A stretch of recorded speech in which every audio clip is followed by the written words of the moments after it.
Selamat hari Minggu dan selamat siang para jemaat. Kita bersyukur di minggu ini yang sebagian besar umat Kristiani menyebutnya sebagai Minggu Palem, kita boleh bertemu kembali meskipun dalam bentuk ibadah online. Marilah kita menyiapkan hati dan pikiran kita dengan mengambil waktu sejenak untuk bersatu.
Kita membuka kebaktian ini dengan pengakuan bahwa pertolongan kita adalah di dalam nama Tuhan yang menjadikan langit dan bumi. Mari kita bersama-sama membaca Mazmur ibadah yang terambil dari Ratapan 3 ayat 22 hingga 23. Tak berkesudahan kasih setia Tuhan, selalu baru tiap pagi, besar kesetiaan-Mu. Para jemaat, bagaimana kabarnya hari ini? Di sini ada Evangelis Cynthia dan juga saudari Felicia. Mereka tampak bersukacita ketika kita beribadah. Dan sepatutnya memang kita beribadah, kita patut bersyukur karena kita boleh kembali bertemu, meskipun seperti yang sudah saya sebutkan sebelumnya, kita bertemu dalam bentuk online. Lewat pengalaman ini, kita disadarkan bahwa Tuhan Yesuslah yang mempersatukan kita dan memberikan kesempatan kepada kita untuk beribadah. Mari bersama-sama kita menyanyikan lagu Hari Ini Kurasa Bahagia dengan gerakan, biar yang di rumah juga ada gerakan. Hari Ini Kurasa Bahagia.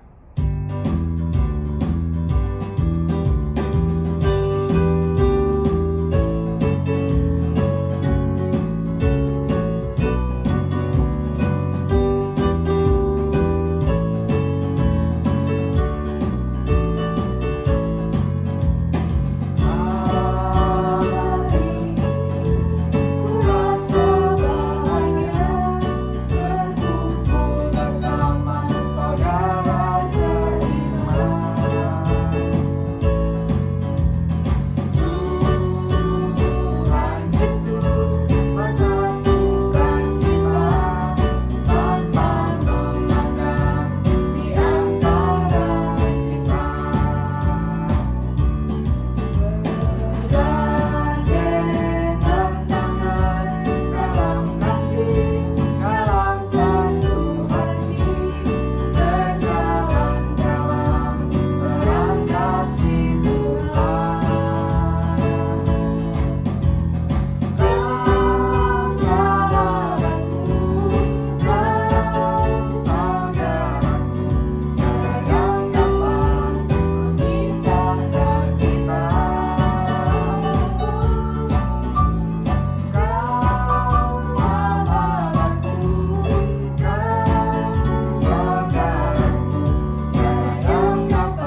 ketika kita bisa beribadah, itu merupakan sebuah bukti bahwa Tuhan Yesus menyayangi kita.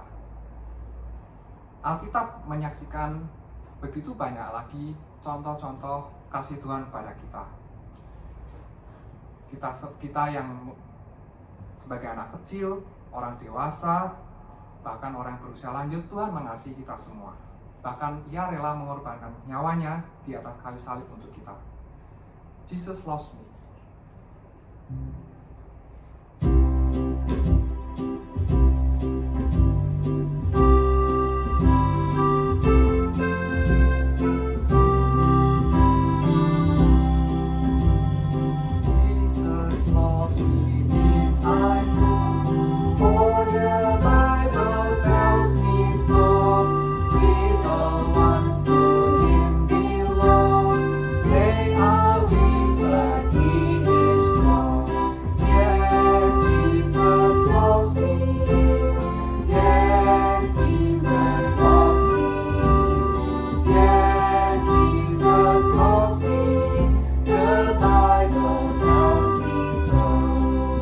Loves me.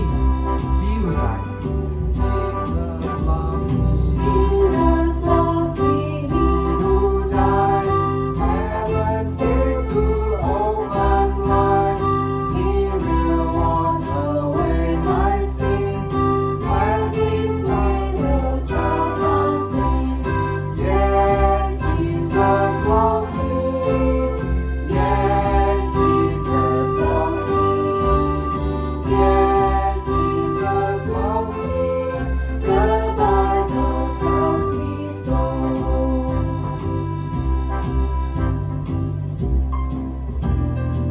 Sekarang tiba saatnya kita memohon ampun atas dosa-dosa yang sudah kita lakukan, sekaligus bersyukur atas anugerah pengampunan yang sudah kita terima lewat pengorbanan Tuhan Yesus di atas kayu salib, yang sejatinya kita peringati pada hari Jumat Agung minggu ini.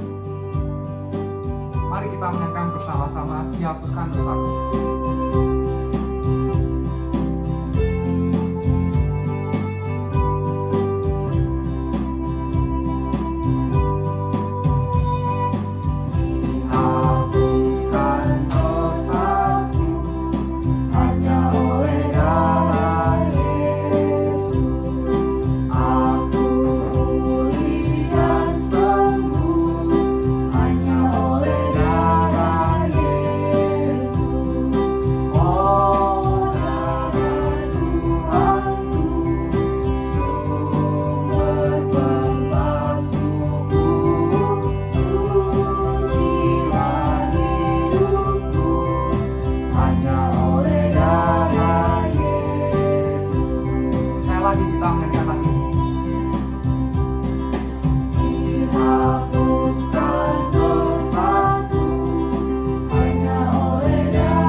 siang semuanya.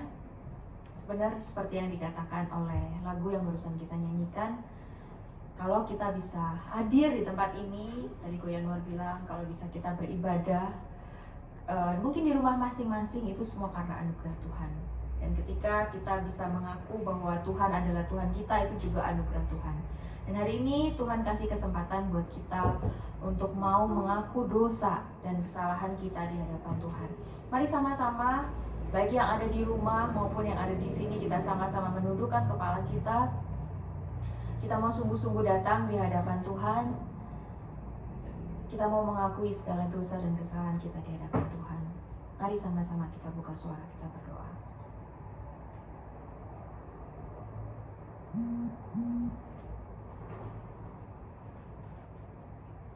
Tuhan, inilah kami dengan segala kelemahan kami. Inilah kami ya Tuhan dengan segala keterbatasan kami.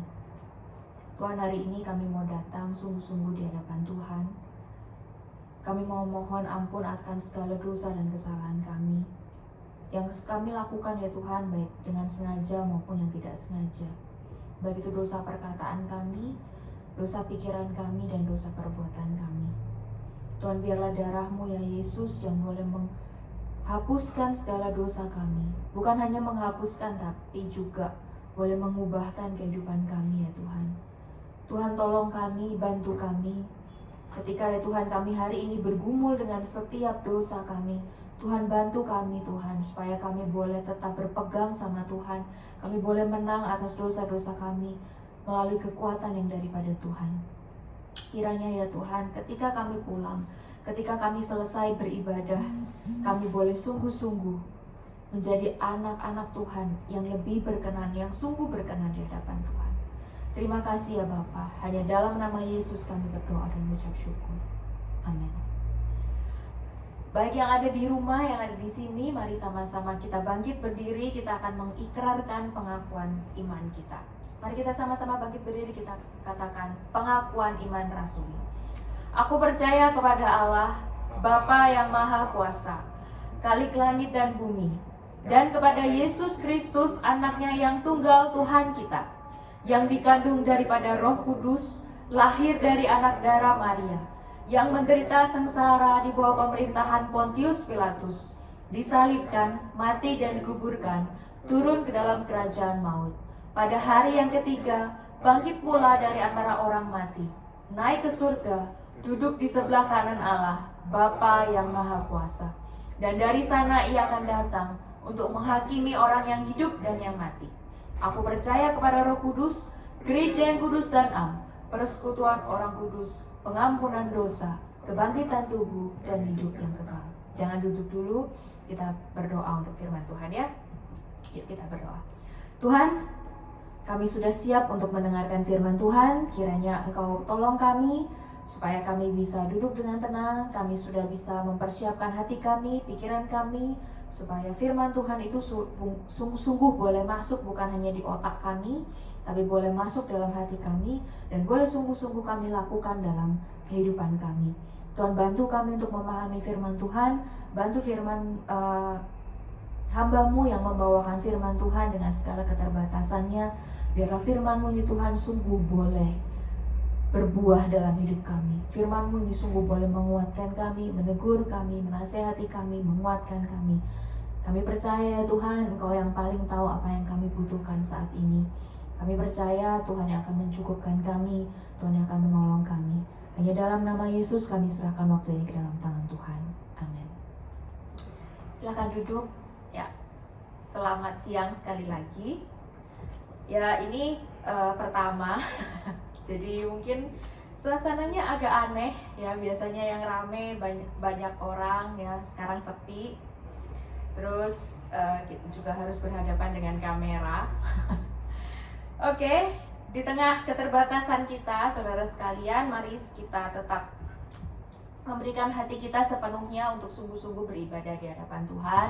Dengan serius kita beribadah sama Tuhan, dengan serius kita benar-benar mendengarkan firman Tuhan. Saudara, saya mau menyapa teman-teman yang baik yang ada di Hong Kong, di Indonesia, teman-teman yang ada di Amerika, yang ada di Kanada. Apa kabar semuanya? Saya berdoa semoga semua kita dalam keadaan sehat, dalam keadaan sukacita, semua ada dalam lindungan Tuhan. Mari kita membuka Alkitab kita dari Yohanes pasal yang ke-13, ayat yang pertama sampai yang ke-17. Yohanes pasal yang ke-13, ayat yang pertama sampai yang ke-17. Boleh kita membacanya bersama-sama? Boleh yang di sini juga bantu saya untuk membaca ya. Yohanes 13 ayat yang pertama sampai yang ke-17. Oke. Yohanes 13 ayat yang pertama sampai yang ke-17. Sudah?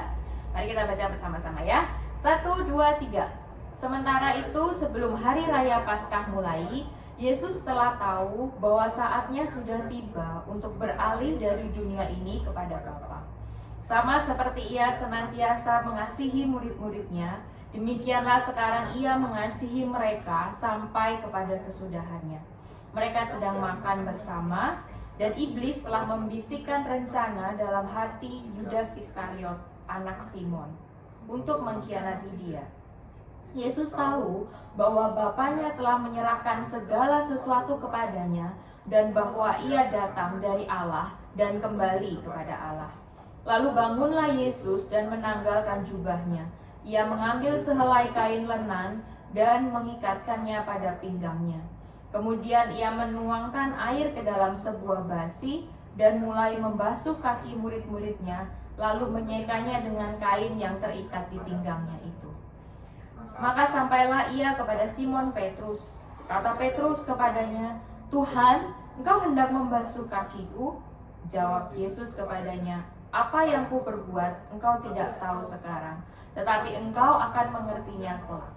Kata Petrus kepadanya, "Engkau tidak akan membasuh kakiku sampai selama-lamanya." Jawab Yesus, "Jikalau aku tidak membasuh engkau, engkau tidak mendapat bagian dalam aku." Kata Simon Petrus kepadanya, "Tuhan, jangan hanya kakiku saja, tetapi juga tangan dan kepalaku."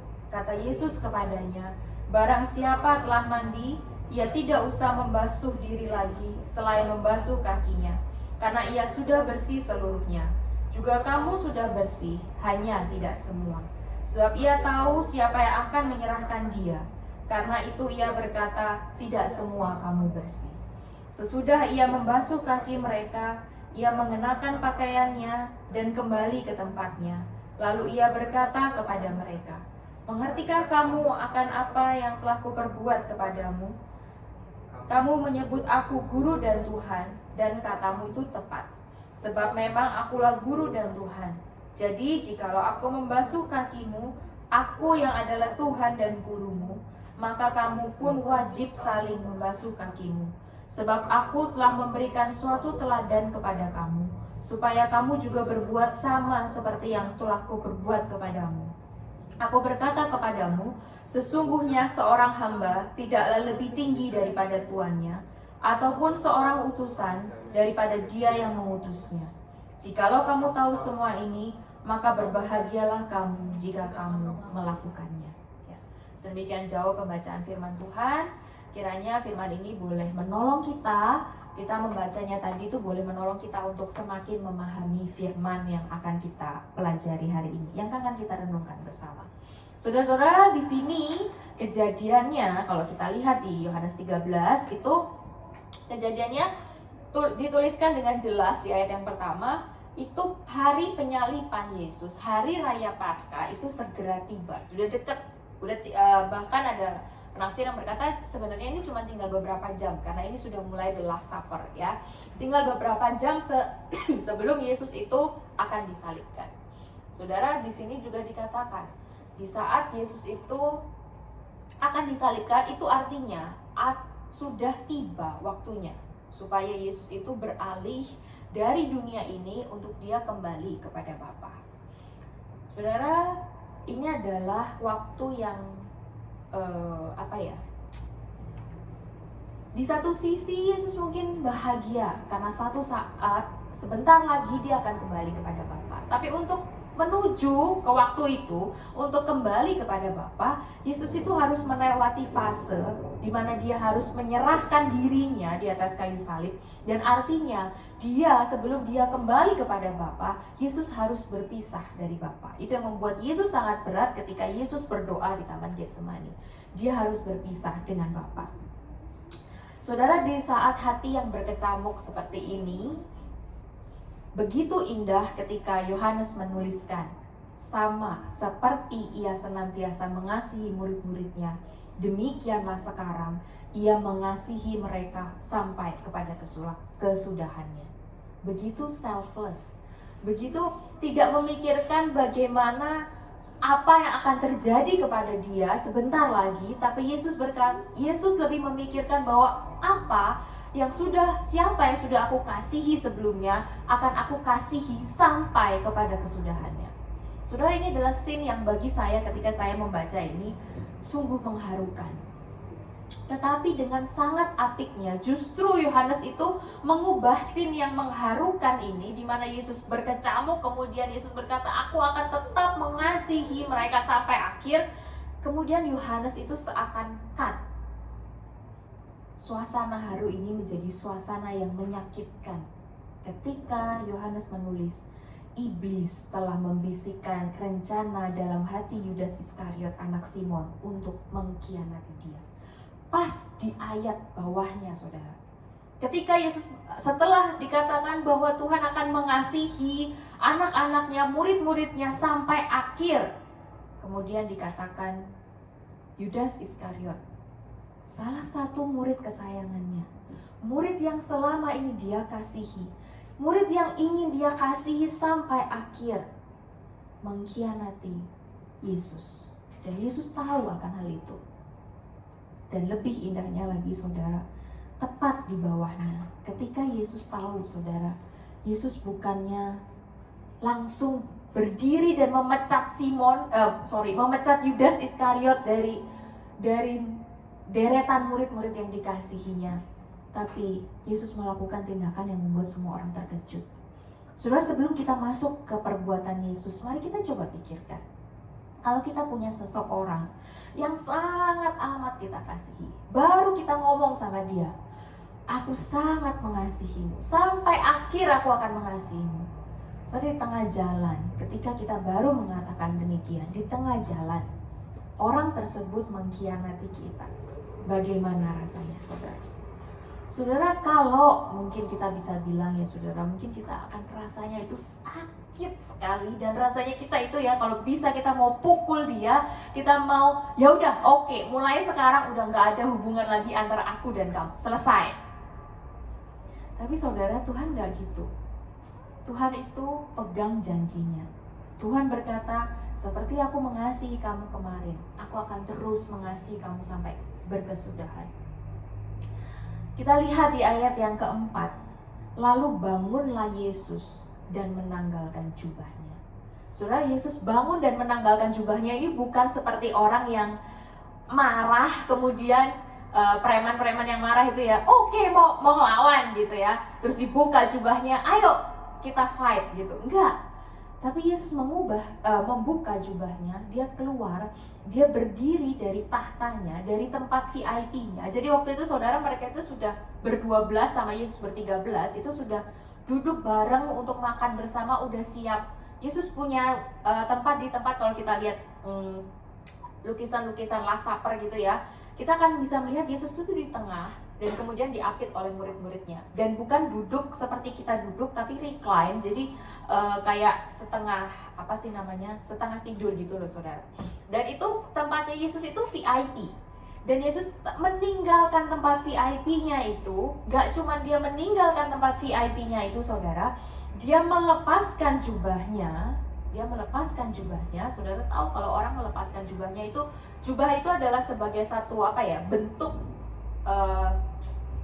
derajat seseorang. Ketika seseorang melepaskan jubahnya, kayak seorang itu melepaskan kehormatannya gitu loh. Kayak bukan kehormatan dalam arti gimana ya, tapi kayak melepaskan jabatannya, dan dia itu turun, seperti itu saudara. Yesus melepaskan itu, dan gak cuman sampai di situ saudara. Di situ Yohanes mengatakan bahwa Yesus mengambil sehelai kain lenan dan mengikatkannya pada pinggangnya. Saudara, Yesus yang sudah dikhianati oleh seseorang yang sangat amat dia kasihi, yaitu Yudas Iskariot, muridnya yang selama ini bersama-sama dengan dia. Yesus bukan hanya keluar dari tempat VIP-nya, Yesus bukan hanya melepaskan jubahnya, tapi Yesus juga mengikatkan kain lenan, yang artinya Yesus siap untuk melayani dan menjadi hamba buat orang yang mengkhianatinya. Saudara, benar-benar ini menyatakan bahwa Yesus itu gak pernah berhenti mengasihi murid-muridnya sampai kepada kesudahannya.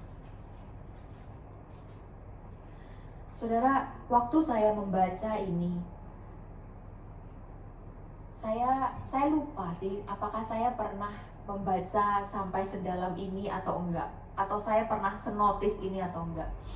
Tapi kemarin waktu kembali saya merenungkan firman ini, saudara, hati saya itu remuk, saudara. Bukan remuk seperti diketok sama palu, tapi remuk kayak apa ya, saya tuh nggak bisa bayangin, kayak dengan kasih gitu loh, saudara. Kayak hati yang beku itu tiba-tiba dilelehkan sama Tuhan.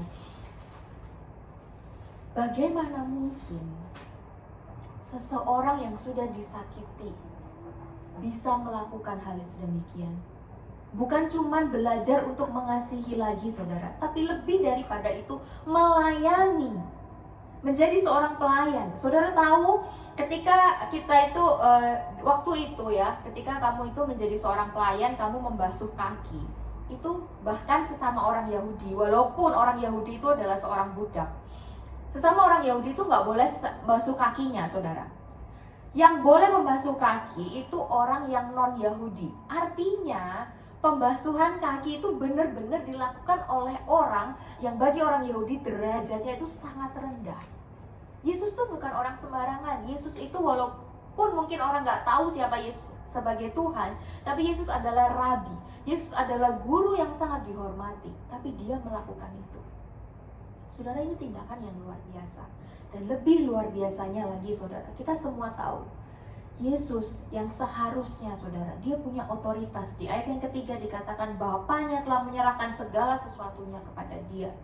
Tapi Yesus tidak menggunakan otoritasnya itu untuk menghapuskan, untuk memecat murid yang mengkhianati dia. Tetapi untuk murid yang mengkhianati dia, Yesus gak cuma membasuh kakinya, Yesus bahkan mati di atas kayu salib bagi orang-orang yang mengkhianatinya. Saudara, bukankah ini sebuah kisah cinta yang sungguh luar biasa? Kisah cinta yang mungkin bagi saya dan kita semua di sini susah untuk kita lakukan. Saudara, kalau misalnya kita saat ini mempunyai seseorang yang sangat kita benci karena kita merasa bahwa kita sudah mengasihi dia, tapi ternyata dia nggak mengasihi kita seperti apa yang kita harapkan, rasanya sakit. Dan kemudian ada seorang teman yang akan berkata, udahlah, kamu harus memaafkan dia, kamu harus tetap mengasihi dia. Saudara, mungkin akan dengan lebih mudah kita akan berkata demikian. Kamu gampang, ngomong itu gampang, tapi melakukannya gak gampang. Benar sekali, saudara. Ngomong itu gampang, melakukannya gak gampang. Tapi Yesus memberikan teladan buat kita bahwa itu yang harus kita lakukan. Why? Karena kita ini, seperti yang dikatakan di ayat yang ketiga, Yesus tahu bahwa dia datang dari Allah dan dia kembali kepada Allah. Kita pun demikian. Kita datang dari Allah dan kita akan kembali kepada Allah. Kita ini adalah anak-anak Allah. Oleh karena itulah, walaupun susahnya setengah mati, kita pun harus mengasihi orang yang bahkan gak bisa, gak layak sama sekali untuk kita kasihi. Sebelum kita belajar mengasihi orang lain, saudara, di tengah wabah corona ini, saudara, saya ingin bertanya kepada kita semuanya, masihkah kita merasakan kasih Tuhan? Ataukah, saudara, justru sekarang kita sedang bergumul tentang kasih Tuhan? Mungkin kita juga berpikir dan berkata, kalau Tuhan mengasihiku, kenapa Tuhan membiarkan semua ini terjadi? Kalau Tuhan mengasihi dunia ini, kenapa begitu banyak orang yang meninggal? Bahkan, saudara, hamba-hamba Tuhan banyak yang meninggal. Apakah karena hamba-hamba Tuhan ini kurang suci? Apakah karena hamba-hamba Tuhan ini melakukan sebuah kesalahan besar yang membuat Tuhan itu menghukum mereka dan memanggil mereka? Kok saya yakin tidak seperti itu. Saya yakin, saudara, saya percaya bahwa di tengah wabah corona, bagaimanapun situasi ekonomi, situasi kesehatan kita, Tuhan itu tetap mengasihi kita sampai kepada kesudahannya. Mari saudara-saudara, hari ini kita masuk lebih dalam untuk lebih merasakan betapa besar kasih Tuhan buat kita, khususnya di tengah kondisi yang seperti ini. Saudara, kembali kepada cerita yang tadi di dalam Yohanes 13, setelah Yesus membasuh kaki murid-muridnya dan sampailah Yesus itu membasuh kaki Simon Petrus. Saudara tahu Petrus adalah salah satu murid yang sangat reaktif, murid yang sangat spontan, sangat ekstrovert. Jadi ketika Yesus itu mau membasuh kaki Simon Petrus, mungkin murid-muridnya yang lain tuh diem saudara ya, dibasuh. Mungkin mereka bingung ngapain Yesus ini membasuh, ngapain kok Yesus ini jadi pelayan gitu ya. Tapi yang lain tuh pasti diem, gak berani ngomong. Tapi Petrus ini dengan spontannya dia bilang, hah seriusan Tuhan mau basuh kakiku? Terus kemudian dia berkata apa? Tuhan gak mungkin, sampai selama-lamanya aku gak akan mengizinkan kamu untuk membasuh kakiku. Saudara, dengan lembut Yesus berkata, kalau kamu gak tak basuh kakimu, maka kamu tidak akan mendapatkan bagian dalam aku. Dan seperti yang sudah kita duga sebelumnya ya saudara, Petrus yang sangat reaktif ini dia langsung berkata, ya sudah Tuhan, jangan cuma kaki, kepala, tangan, semuanya Tuhan udah basuh, mandiin aku Tuhan. Saudara, agak kurang ajar, ya kan? Tapi itulah Petrus saudara, itulah Petrus.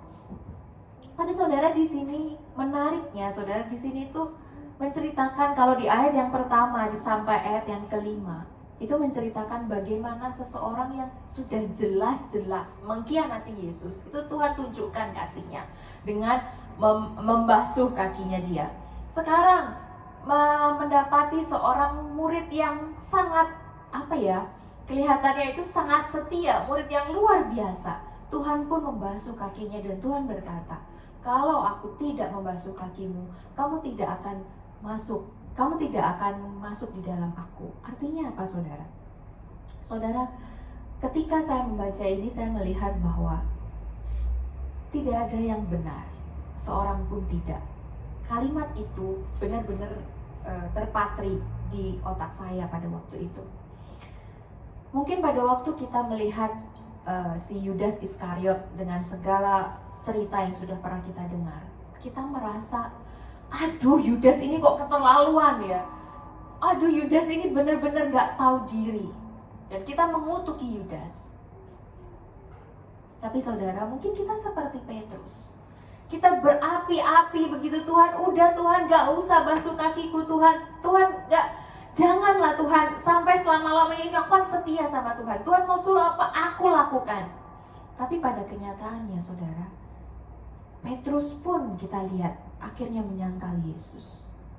Dan saudara, kalau kita mau balik ke ayat yang pertama sampai ayat yang keempat tadi, bukankah itu juga yang sering kali terjadi dalam hidup kita? Berapa banyak khotbah yang mengatakan Yesus mengasihimu. Berapa kali kita mendengar tiada berkesudahan kasih setia Tuhan, selalu baru setiap pagi bagiku dan bagimu. Berapa kali kita mendengar Yesus itu mati di atas kayu salib buatku dan buatmu. Berapa kali juga ayat itu, apakah sampai sekarang itu masih membuat hati kita itu remuk, hancur? Atau ayat itu, kata-kata itu udah gak ada artinya buat kita karena udah terlalu lama? Atau saudara, ketika kita mendengar ayat itu, mungkin hari ini kita menangis, kita berkata, ya Tuhan ampunilah aku, Tuhan ampunilah aku. Tapi setelah amin, iblis datang seperti di ayat yang kedua tadi. Iblis datang menggodai kita, membisikkan kita, ayo berbuat dosa lagi. Dosa itu enak, toh Tuhan akan memaafkan kamu, Tuhan akan mengampuni kamu. Berapa banyak kita yang bertahan untuk tetap mengasihi Yesus, dan berapa banyak kita yang akhirnya kalah dan berkata, Tuhan sekali ini aja, atau Tuhan please ini gak gampang, semua melakukannya, Tuhan pasti ngerti lah ya. Saudara, seperti saya membayangkan betapa remuknya hati Tuhan melihat Yudas itu kalah, melihat Petrus itu kalah sama dosa. Demikian juga dengan kita. Betapa remuknya hati Tuhan ketika sampai detik ini, ketika setelah berkali-kali dikatakan bahwa Yesus itu mengasihimu dan mengasihiku, kita masih saja memilih ikut iblis daripada ikut Tuhan. kita masih saja jatuh dalam dosa, memilih dosa, memilih sesuatu yang jelas-jelas tahu itu salah daripada Tuhan. Dan hari ini saudara, Tuhan itu seolah ingin sekali lagi mengukuhkan janjinya, aku akan mengasihi kamu sampai kepada kesudahannya.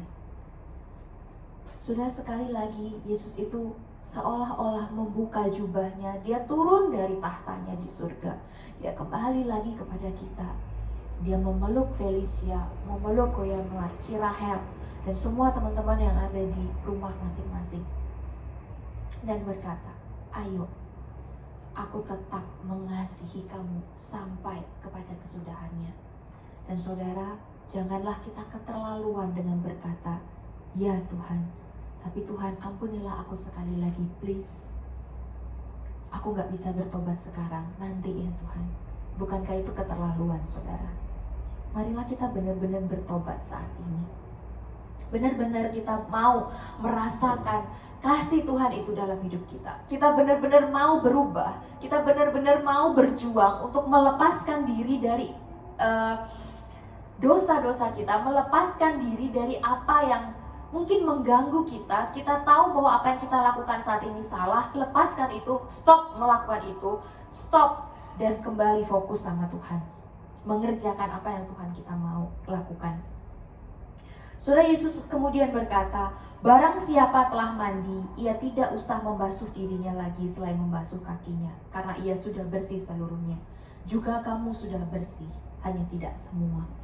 Saudara, ketika Yesus membasuh kakinya, membasuh kaki para murid itu adalah sebuah pendahuluan, penyucian pendahuluan, sebelum nanti penyucian total yang dia lakukan di atas kayu salib. Saudara, membasuh kaki adalah perbuatan yang sangat rendahan, saudara. Demikian ketika Yesus naik di atas kayu salib, dia disalibkan untuk dosa-dosa manusia, itu pun dianggap rendahan oleh orang-orang pada zaman itu, bahkan sampai sekarang. Dan perbuatan yang rendahan itu, saudara, itulah yang membebaskan aku dan kamu. Dan itu cuma sekali untuk selamanya. Sekali Yesus mati di atas kayu salib untuk semuanya dan untuk selama-lamanya. Saudara, kalau Tuhan kita sebegitunya menjadi hamba, kalau Tuhan kita sebegitunya tunduk di hadapan Tuhan, di hadapan Allah Bapa, dia memperlakukan dirinya yang adalah seorang tuan menjadi hamba. Bukankah kita yang hamba seharusnya kita nggak menjadi tuan? Bukannya kita yang seharusnya ini adalah utusan, kita ini nggak sok menjadi pengutus. Seringkali kita susah untuk mengasihi orang lain karena kita merasa bahwa diri kita lebih baik daripada orang lain. Tapi hari ini Tuhan berkata, kamu dan dia atau mereka semuanya sama, gak ada yang benar, semuanya sama, dan semuanya harus menerima Yesus untuk boleh akhirnya masuk di dalam persekutuan bersama dengan Tuhan. Dan semuanya harus merasakan kasih Tuhan. Saudara, setelah Yesus membasuh kaki semuanya satu persatu, kemudian ia kembali mengenakan pakaiannya, dia kembali ke tempat VIP-nya. Kemudian Yesus bertanya, mengertikah kamu akan hal ini? Kamu bilang bahwa aku ini gurumu. Kamu bilang bahwa aku ini Tuhanmu. Aku yang adalah guru dan Tuhanmu, aku sudah membasuh kakimu satu persatu. Demikianlah sekarang. Kalau aku ini gurumu, kalau aku ini Tuhanmu, kamu harus juga berbuat sama seperti kepada saudaramu. Seperti yang sudah aku lakukan. Saudara, kalau kita lihat di ayat yang ke-34 dan ke-35, kita loncat sedikit, dikatakan, aku memberikan perintah baru kepada kamu, yaitu supaya kamu saling mengasihi, sama seperti aku telah mengasihi kamu. Demikian pula kamu harus saling mengasihi. Dengan demikian semua orang akan tahu bahwa kamu adalah murid-muridku, yaitu jikalau kamu saling mengasihi. Saudara, saling mengasihi, saling melayani itu bukanlah suatu Tuhan itu seperti seolah berkata, kamu pasti bisa, kamu pasti bisa mengasihi. Itu bukan suatu apa ya namanya itu ya, ajakan, rayuan, semangat yang Tuhan kasih buat kita di saat kita gak bisa mengasihi. Tapi lebih daripada itu, ini adalah sebuah perintah. Kalau di ayat yang ke-34 dikatakan, aku memberikan perintah baru kepadamu. Perintah untuk mengasihi. Bukan mengasihi orang yang mudah untuk kamu kasihi, bukan mengasihi orang yang memang setiap hari kamu kasihi, tapi mengasihi orang di luar sana, orang yang selama ini tidak pernah kamu masukin hitungan dalam list orang-orang yang akan kamu kasihi. Kita mengasihi orang tua kita mengasihi teman kita mengasihi pacar kita, itu lumrah, saudara.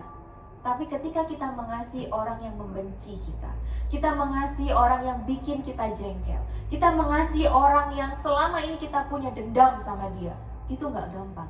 Tapi itulah perintah yang Tuhan kasih hari ini buat kita.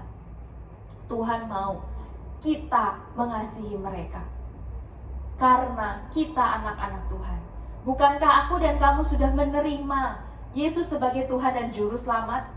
Bukankah kita sudah percaya bahwa Yesus itu mati di atas kayu salib buat kita sekali untuk selamanya? Artinya Yesus berkata, ketika kamu menerimanya, kamu tuh cuma sekali menerima dan kamu tuh sudah ada di dalam aku. Artinya kita adalah anak-anak Tuhan, dan yang mau gak mau, kamu harus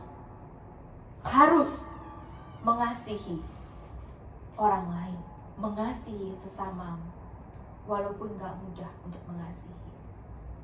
Tapi sekali lagi, kita lihat, bukan dengan kekuatan kita.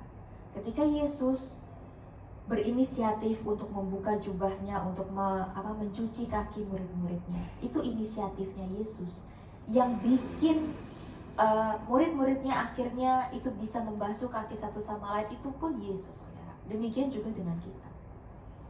Saudara, kita mampu untuk mengasihi orang lain yang susah kita kasihi. Bukan karena kita ini mampu dari sononya, bukan karena kita ini terlalu baik orangnya. Enggak ada yang baik.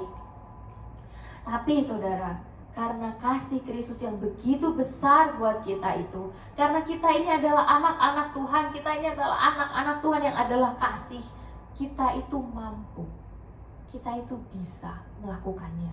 Kita bisa mengasihi orang-orang yang sulit kita kasihi. Gak ada perhitungan lagi, saudara. Mulai sekarang kita mau belajar. Kita gak hitung-hitungan ketika kita mengasihi orang lain. Dia dari mana, dia latar belakangnya bagaimana, apakah dia pernah menyakiti saya atau enggak. Seringkali, saudara, ketika kita disakiti oleh orang lain, kita akan selalu berkata begini, oke, aku akan memaafkan dia. Dengan susah sekali ya. Oke, aku akan memaafkan dia. Tapi jangan harap aku bisa mengasihi dia. Jangan harap aku bisa mengasihi dia. Saudara, itu yang orang luar pun bisa melakukan itu. Tapi yang Yesus ingin kita lakukan adalah bukan cuman memaafkan, bukan cuman bilang, oke, aku akan mengasihi kamu. Bukan cuman lip service. Tapi di sini Yesus berkata, layanilah seorang akan yang lain. Layanilah sesamamu. Layani. Menjadi hamba bagi orang yang bencekno sekalipun, saudara.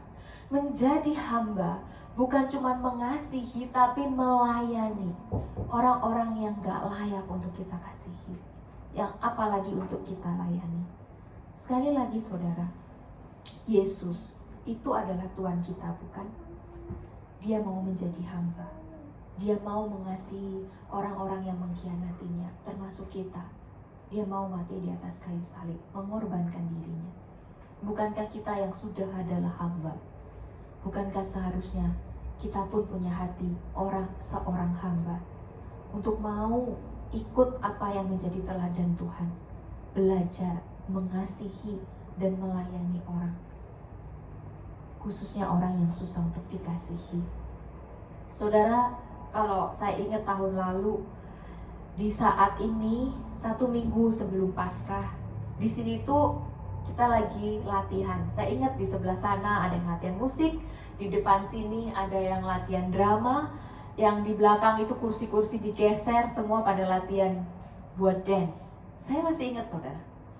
Tapi hari ini sepi, gak ada orang. Kita juga nggak ada persiapan buat minggu depan pasca, mau persiapan bagaimana, nggak ada, saudara. Saudara, kemarin saya merenungkan, Tuhan mengizinkan kesendirian, kesepian ini. Mungkin kita sendiri di rumah saat ini, gak ada siapa-siapa yang bersama dengan kita. Mungkin Tuhan ingin kita merenungkan, diam sejenak dan merenungkan, siapa yang Tuhan ingin kita kasihi dan Tuhan ingin kita layani dengan lebih sungguh-sungguh. Coba tanya sama Tuhan, Tuhan, siapa yang butuh aku kasihi? Siapa yang harus aku layani? Dan bagaimana aku melakukannya? Ketika kita nggak mampu, doa. Dan mungkin teman-teman, saudara-saudara yang saat ini bersama dengan keluarga, saudara-saudara sekalian, bersama dengan orang tua, saudara, ini adalah momen yang bagi saya sangat langka. Saudara, jarang sekali. Kalau misalnya kita di dalam gereja ya, kita pemuda ibadah sendiri, orang tua ibadah sendiri, ya kan? Setelah ibadah kita keluar makan. Sekarang ini adalah, menurut saya adalah waktu yang sangat berharga, di mana mungkin dari pagi sampai malam kita ketemunya keluarga kita aja, karena ada hashtag kan, di rumah aja, ya kan? Bahkan di Hong Kong mungkin sebentar lagi juga akan ada hashtag itu, di rumah aja. Nah saudara, ini mungkin kesempatan bagiku dan bagimu untuk benar-benar memanfaatkan waktu bersama dengan keluarga, merasakan kasih Tuhan. Mungkin saudara, mungkin ya, saya menduga, mungkin orang yang harus kamu kasihi, orang yang harus kamu lebih layani, yang gak gampang untuk kamu kasih dan layani, mungkin adalah orang-orang di dalam keluargamu. Mungkin selama ini hubungan kita dengan orang tua kita gak baik, hubungan kita dengan anak kita gak baik, hubungan kita dengan suami atau istri kita gak baik. Tapi Tuhan memerintahkan kepada kita saling mengasihi, sama-sama seperti aku telah mengasihi kamu, demikianlah kamu harus saling mengasihi. Dengan demikian, semua orang akan tahu bahwa kamu adalah murid-muridku, yaitu jikalau kamu saling mengasihi. Mari saudara, kita belajar mengasihi. Bukan mengasihi seperti orang lain mengasihi, tapi mengasihi sebagaimana Tuhan telah lebih dulu mengasihi kita. Amin. Mari kita berdoa. Tuhan, ajarkanlah kami untuk mengasihi dan melayani. Tuhan, mengasihi seseorang yang tidak mudah untuk dikasihi itu sama sekali gak gampang, Tuhan. Mudah sekali untuk diucapkan, tapi susah sekali untuk dilakukan. Tuhan, hamba-Mu berdoa bagi setiap kami yang saat ini, hari ini bergumul ya Tuhan, untuk mengasihi seseorang. Tuhan, bantu kami untuk melepaskan pengampunan. Tuhan, bantu kami untuk merasakan kasih Tuhan yang begitu berlimpah-limpah bagi kami.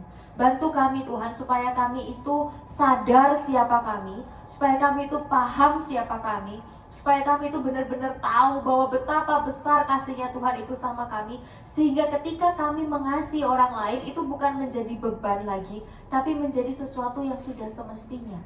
Karena Tuhan sudah lebih dulu sangat mengasihi kami. Tuhan, bantu kami untuk punya hati seorang hamba, bukan hati seorang majikan. Bantu kami untuk memahami Tuhan yang adalah Tuhan saja. Tuhan rela turun dari surga, Tuhan rela meninggalkan tahta kemuliaan-Mu, datang ke dalam dunia ini, mengosongkan diri-Mu ya Tuhan. Bahkan Kau mengambil rupa seorang hamba, sama seperti manusia, bahkan mati sampai di atas kayu salib, untuk taat kepada Bapa, untuk menunjukkan kasih kepada setiap kami. Tuhan, bantu kami supaya kami juga berani untuk mengambil langkah seperti langkah yang Tuhan sudah tunjukkan buat kami. Bantu kami untuk kami boleh berani mengambil langkah, bukan hanya belajar mengasihi, tapi kami sungguh-sungguh bisa melayani orang-orang yang tidak bisa kami layani. Orang-orang yang begitu sulit ya Tuhan, yang kami sampai gak tahu Tuhan, kami gak tahu gimana caranya kami harus melayani orang ini lagi, bagaimana caranya kami harus mengasihi orang ini lagi. Tuhan, bantu kami. Tuhan, kalau Tuhan tempatkan kami dimanapun kami berada, di tempat sekolah kami, di dalam keluarga kami tahu dan kami yakin dan kami percaya Tuhan akan bantu kami untuk mengasihi mereka, untuk melayani mereka dimanapun Tuhan panggil kami. Dan bantu kami Tuhan, bukan cuma setengah-setengah Bukan cuma kami sedang melakukan apa yang Tuhan suruh kami lakukan, tapi dengan wholeheartedly Tuhan, dengan sepenuh hati, karena kami sadar bahwa Tuhan sudah lebih dulu mengasihi kami.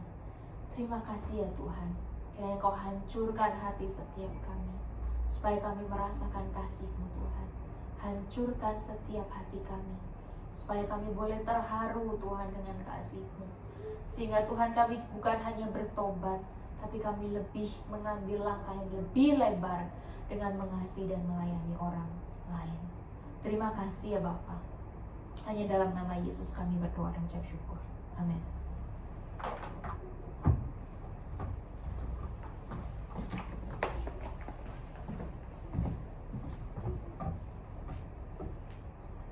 Sebagai tanggapan atas pemberitaan firman yang telah dibawakan oleh Evangelis Cynthia, bahwa Tuhan Yesus mengasihi kita sampai akhir, biarlah kita juga demikian, dimampukan untuk melayani dan mengasihi orang lain sesama kita dengan lebih sungguh. Melayani, mengasihi, melayani lebih sungguh.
Biarlah kita sungguh-sungguh bisa pulang dengan melayani, dengan mengasihi lebih sungguh orang-orang di sekitar kita. Siapapun itu saudara, gak gampang.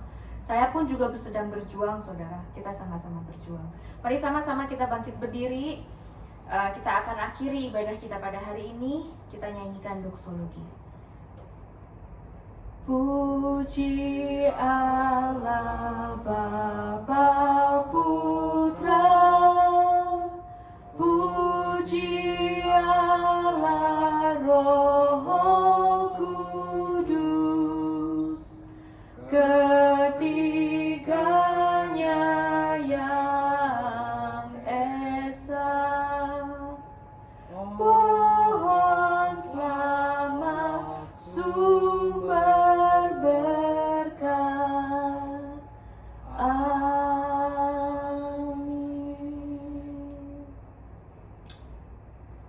Saudara, biarlah kita pulang dengan saling mengasihi seperti Tuhan sudah memerintahkan kepada kita. Dalam Yohanes 13 ayat yang ke-34 sampai yang ke-35 yang berkata demikian.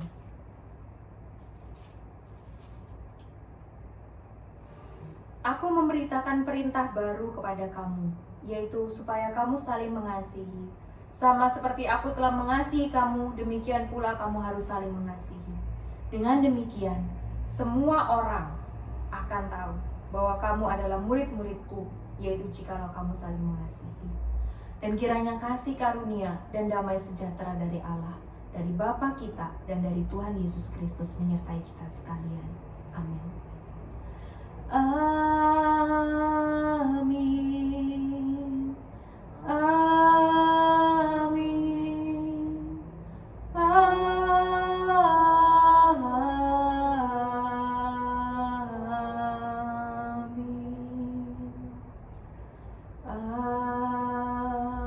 Amin. Silakan duduk. Kebaktian selesai. Tuhan Yesus memberkati semuanya. Amin.